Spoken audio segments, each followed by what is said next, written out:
Γεια σας, εδώ θα δούμε κάποια παραδείγματα στη σύνθεση των συναρτήσεων. Η πρώτη άσκηση είναι από το σχολικό βιβλίο και μας δίνουν δύο συναρτήσεις, την F και την G, και μας ζητάνε να προσδιορίσουμε πρώτα την GOF και μετά την FOG.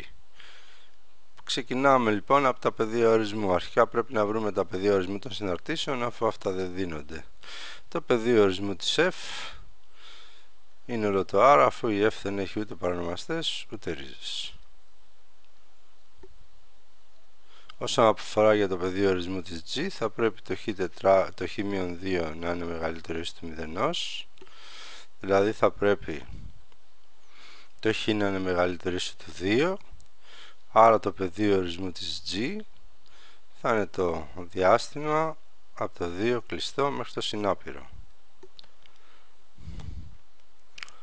Τώρα, για να ορίσουμε πρώτα την GOF όπως μας την δίνει, θα πρέπει πρώτα εδώ να βρούμε το πεδίο ορισμού και όπως θα διαβάσετε και στη θεωρία, θα πρέπει το χ να ανοίξει στο πεδίο ορισμού της F, αφού αυτή ορίζεται πρώτα, και επίσης θα πρέπει το F του χ να ανοίξει στο πεδίο ορισμού της G. Αυτό αποτελεί ουσιαστικά ένα σύστημα, οπότε θα πρέπει το χ να ανοίξει στο R, ενώ θα πρέπει το F του χ, δηλαδή το χ τετράγωνο και 1, να ανήκει στο πεδίο ορισμού της G, δηλαδή να είναι μεγαλύτερο ίσο του 2. Αυτό σημαίνει εδώ πέρα ότι το χ τετράγωνο πρέπει να είναι μεγαλύτερο ίσο του 1, και αυτό σημαίνει ότι το ρίζα του χ τετράγωνο πρέπει να είναι μεγαλύτερο ίσο του ρίζα 1. Αυτό σημαίνει το απόλυτο χ πρέπει να είναι μεγαλύτερο ίσο του 1. Η λύση αυτής της ανίσωσης είναι το χ μικρότερο ίσο του μείον 1 ή το χ να είναι μεγαλύτερο ίσο του 1. Συμπέρασμα. Το πεδίο ορισμού της GOF είναι το πληνάπειρο μείον 1 ένωση 1 ακόμα συνάπειρο. Από εκεί πέρα, ο τύπος, το GOF του χ είναι ίσο με το G στο F του χ. Εδώ, στη συνάρτηση G του χ, αν μας ζητούσαν το G του α, θα βάζαμε όπου χ το α, δηλαδή θα ήταν α μείον 2. Τώρα μας ζητάνε το G του F του χ, θα βάλουμε όπου χ το F του χ, δηλαδή F του χ μείον 2.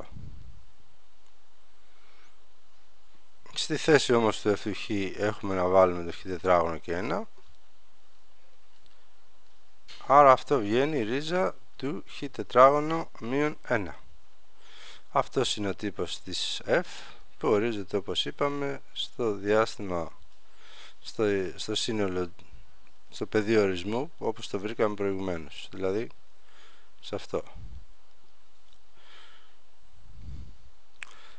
Τώρα, για να βρούμε την FOG θα ξεκινήσουμε και πάλι από το πεδίο ορισμού. Θα πρέπει το χ να ανήκει στο πεδίο ορισμού της G και θα πρέπει και το G του χ να ανήκει στο πεδίο ορισμού της F. Εδώ είναι πεδίο ορισμού, δεν είναι ακριβώς G του χ, είναι το πεδίο ορισμού της G. Έγινε λάθος. Από εδώ συνεπάγεται ότι το χ θα πρέπει να είναι μεγαλύτερο ίσο του 2, τότε όμως το G του χ, δηλαδή το ρίζα χ-2, ανήκει πραγματικά στο R, που είναι το πεδίο ορισμού της F. Από εδώ συνεπάγεται τελικά ότι το χ πρέπει να είναι μεγαλύτερο ίσο του 2, και αυτό καθορίζει το πεδίο ορισμού της σύνθεσης FOG, δηλαδή το πεδίο ορισμού της FOG είναι το 2, συνάπειρο. Ο τύπος.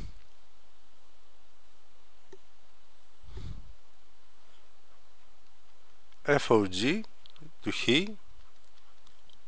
σημαίνει F στο G του χ. Και σύμφωνα με τον τύπο της F, αυτό σημαίνει G του χ και όλο στο τετράγωνο συν 1. Δηλαδή, ρίζα του χ μείον 2 και όλο στο τετράγωνο συν 1. Δηλαδή, χ μείον 2 συν 1, που τελικά είναι ίσο με το χ μείον 1. Όπως βλέπετε εδώ, αν βρίσκαμε πρώτα τον τύπο της συνάρτησης, ο οποίος ισούται με χ-1, και από εκεί επιχειρούσαμε να βρούμε το πεδίο ορισμού, θα πέφταμε σε αντίφαση, γιατί αν μας δίναν ένα τύπο που δεν έχει παρονομαστές και δεν έχει και ρίζες, τότε το πεδίο ορισμού θα ήταν όλο το R. Εμείς όμως βρήκαμε το πεδίο ορισμού της FOG είναι το 2 συνάπειρο, γιατί πρέπει το χ να ανοίξει το πεδίο ορισμού της G. Άρα πρέπει, όπως θα διαβάσατε και στις παρατηρήσεις, να ξεκινάω από το πεδίο ορισμού και αφού ορίσω το πεδίο ορισμού, αφού βρω το πεδίο ορισμού, να βρω και τον τύπο. Έτσι λοιπόν τελικά η FOG έχει τύπο χ-1 με πεδίο ορισμού το 2, συνάπειρο.